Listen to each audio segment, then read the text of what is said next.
Historical parliamentary elections, the issue of the election, major issue of the election is GDP. It's not GDP of Manmohan Singh ji or Sonia Gandhi ji. It's the GDP of Modi ji and Bharatiya Janata Party. G for good governance, D for development and P for prosperity. इस महत्वपूर्ण और ऐतिहासिक चुनाव का प्रमुख मुद्दा है GDP. जी से गुड गवर्नेंस सुशासन, डी से डेवलपमेंट विकास और पी से prosperity Samriddhi. The Congress Party and some Congress parties allies are trying to divert the real issues and speaking very abusing language, and this is the only the fear of the defeat and depression of the defeat. जिस तरह की वो language और जिस तरह की वो भाषा बोल रहे हैं, उससे एक बात बहुत साफ है कि चुनाव के रिजल्ट से पहले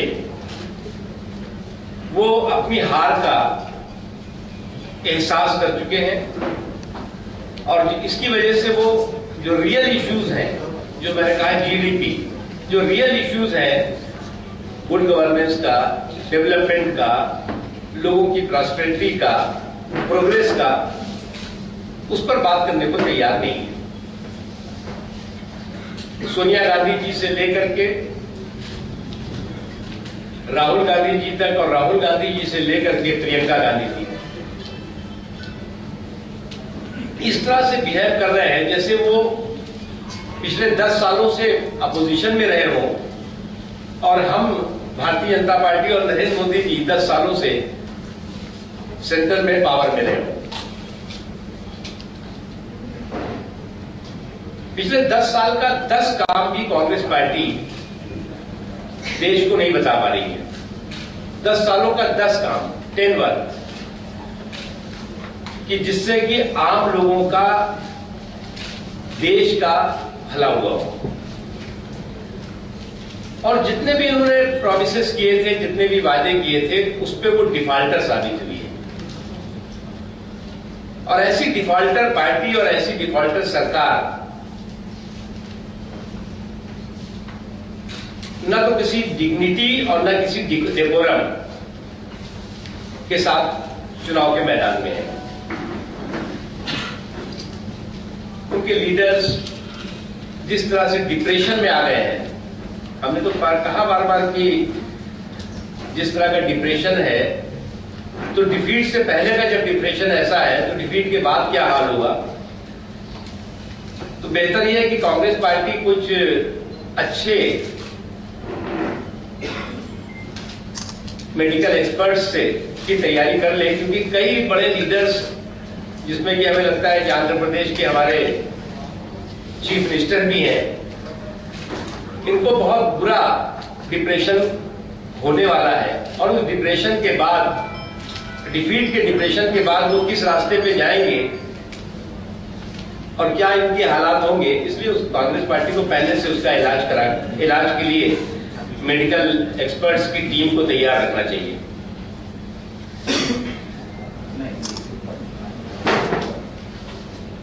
फ्रेंड्स, भारतीय जनता पार्टी और नरेंद्र मोदी जी के नेतृत्व में पूरे देश में, कश्मीर से लेकर कन्याकुमारी तक सुशासन का एक महासंग्राम चल रहा है, जिसमें समाज के सभी वर्गों की, कास्ट, कम्युनिटी, इसकी बैरियर्स और बैरिकेडिंग तोड़ करके लोग उसमें हिस्सेदार बन रहे हैं। लेकिन कांग्रेस पार्टी कहती है कि ये जितने भी लोग रैली में आते हैं और जितने लोग दिखते हैं ये सब भाड़े के लोग हैं, सब किराए के लोग हैं, पैसे देकर लाए गए हैं। ये कांग्रेस पार्टी जो कह रही है इसमें बीजेपी का कोई नुकसान नहीं है। ये देश के जनादेश को गाली दे रही है, देश के उन लोगों को गाली दे रही है जिन लोगों ने कि देश के सुशासन के लिए, देश में एक अच्छी सरकार बनने के लिए सड़कों पर उतरे हैं और वोट अपने वोट कर रहे हैं। उनको जो है वो किराए के लोग और किराए की भीड़ कहना उनका अपमान है। और मुझे लगता है कि इस चुनाव में इस अपमान का बदला सूद ब्याज के साथ देश की जनता कांग्रेस से और कांग्रेस के कुछ साथी संगी हैं उससे लेगी। यहां पर भी एक पार्टी है जो कहती है कि जिन्ना साहब के बाद सबसे बड़े हम मुसलमानों के मसीहा हैं, जिसमें जिन्ना की आत्मा घुसी हुई है। कांग्रेस पार्टी के साथ रहती है, वो कांग्रेस पार्टी के हर गलत काम में सपोर्ट करती है।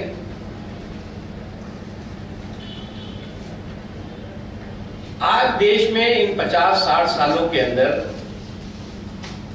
अल्पसंख्यक, विशेष तौर से मुसलमानों के सोशल, इकोनॉमिक, एजुकेशनल एम्पावरमेंट और प्रोग्रेस को बुरी तरह से ये सो कॉल्ड सेकुलर सिंडिकेट ने हाईजैक किया है, उसको नुकसान पहुंचाया है। और जब वोट इलेक्शन आता है तो कभी रिजर्वेशन की बात शुरू हो जाती है कि हम अल्पसंख्यकों को रिजर्वेशन देंगे। इलेक्शन में शुरू होती है, इलेक्शन के बाद खत्म। उसके साथ ही साथ जो है वो इस इलेक्शन को भी कोशिश हो रही है कि कम्युनल लाइन पर पूरे चुनाव को डाइवर्ट किया जा सके। लेकिन उत्तर प्रदेश हो, बिहार हो और यहां तक कि महाराष्ट्र हो या यहां तक कि देश के सभी हिस्सों में आज देश में समाज का सभी हिस्सा no caste, no communalism, only development, only good governance.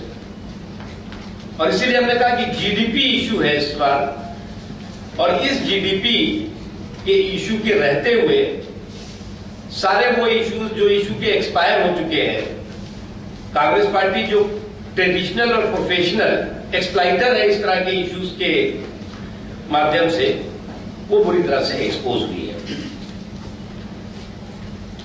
इसी तरह से आंध्र प्रदेश में जो डिफॉल्ट, कांग्रेस पार्टी जिसे हम डिफॉल्टर पार्टी कहते हैं, डिफॉल्टर मीन्स कि इन्होंने 10 सालों में जो भी वादे किए, चाहे सेंटर में किए हो और चाहे स्टेट में कुछ किए हो, उसमें से 10 में से 5 भी जो प्रोमिसेस थे उसको पूरा नहीं किया।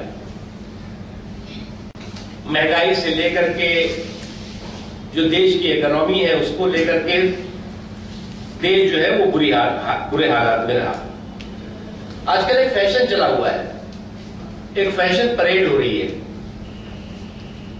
उसमें राहुल गांधी जी भी हैं, उसमें जो है मुलायम सिंह जी भी हैं, उसमें मायावती जी भी हैं, उसमें जो है वो हमारे केसीआर साहब भी है। वो फैशन परेड है कि मोदी को कौन कितनी जोर से गाली दे सकता है। और इस फैशन परेड में सब एक दूसरे को धक्का देके आगे निकल रहे हैं कि हम जरा जोर से गाली देंगे। उसी तरह से हमारे यहां पर भी जो हमारे केसीआर साहब हैं, वो भी जो है वो हर दिन एक नई एब्यूजिंग लैंग्वेज और गाली की भाषा के साथ जो है वो उस फैशन परेड में शामिल हो जाते हैं। उन्हें ये बात समझनी चाहिए कि कांग्रेस पार्टी जिस डिग्निटी और जिस डेकोरम को डिमोलिश कर रही है,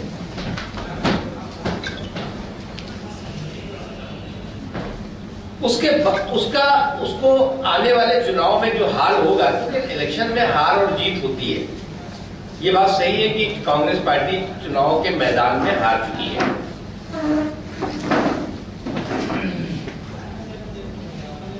डिमोरलाइज भी हुई है, लेकिन हार के बाद इस तरह का उनका राजनीतिक पतन के साथ साथ नैतिक पतन भी हो गया है। जो पॉलिटिकल पतन है उसके साथ साथ मॉरल जो पतन है वो अपने आप में कांग्रेस पार्टी को वर्षों देश की राजनीति से दूर करेगा। हम जब कांग्रेस मुक्त भारत की बात करते हैं तो इसका मतलब है करप्शन मुक्त भारत। हम जब कांग्रेस फ्री इंडिया की बात करते हैं तो मतलब है करप्शन फ्री इंडिया, क्योंकि Congress and corruption made for each other.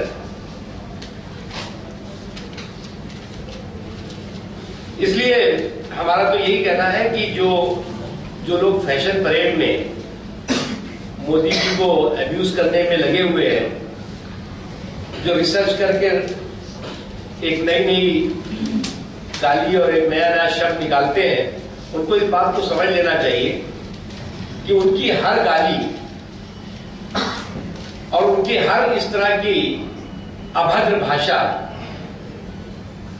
Congress party और कांग्रेस पार्टी के कुनबे पर और उसके ताबूत में एक मजबूत कील हो गई है, और भारतीय जनता पार्टी और नरेंद्र मोदी जी के कद को और समर्थन को और बढ़ा रही है।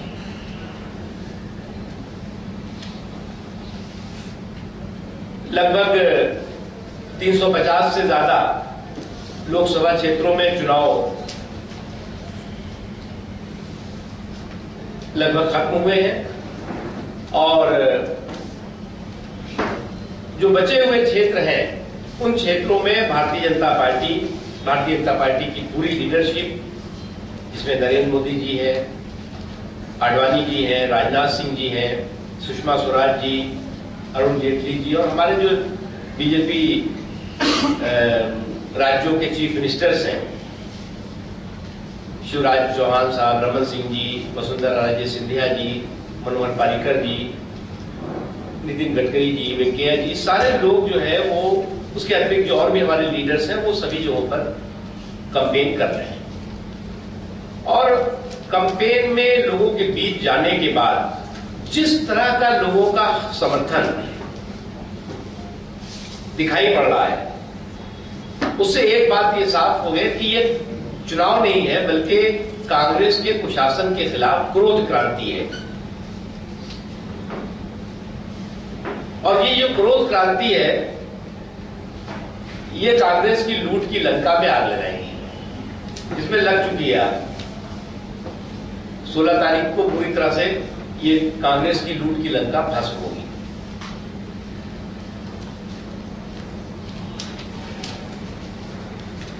इसलिए हम कांग्रेस को, या कांग्रेस पार्टी सबसे अपने आप को दुनिया की सबसे ज्यादा सेकुलर पार्टी कहती है। ये ऐसी सेकुलर पार्टी है जो मुस्लिम लीग जिसके साथ है, ये ऐसी सेकुलर पार्टी है जो हैदराबाद की मुस्लिम, क्या कौन सी पार्टी है, MIM है, जो हर दिन जो है वो देश का और देश के संविधान का मजाक उड़ाती है। ये कांग्रेस पार्टी के जांचे परखे खरे साथी है, और कांग्रेस पार्टी उसके बाद भी अपने आप को सेकुलर कहलाती है।